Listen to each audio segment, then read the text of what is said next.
Hello and welcome back to our channel. So today in this video, we are going to discuss about how to delete purchase history on Shopee. So without wasting much of our time, let's get straight into the video. So frankly speaking, unfortunately, there's no direct way to completely delete your purchase history on Shopee.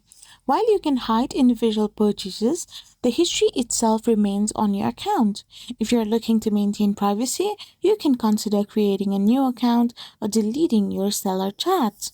So, Shopee does not currently offer this feature to permanently remove your purchase history, but it might do it later. But if you have any issues regarding it, you can simply go and tap on Shopee Help Center. So once you tap on it, you can chat with the customer support to help you solve this problem, like deleting your purchase history and stuff.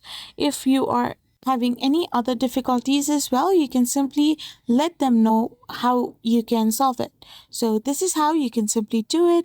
I hope you found this video helpful. So don't forget to hit that subscribe button and do give us a thumbs up. We will be back again with more informative videos. Thank you for watching.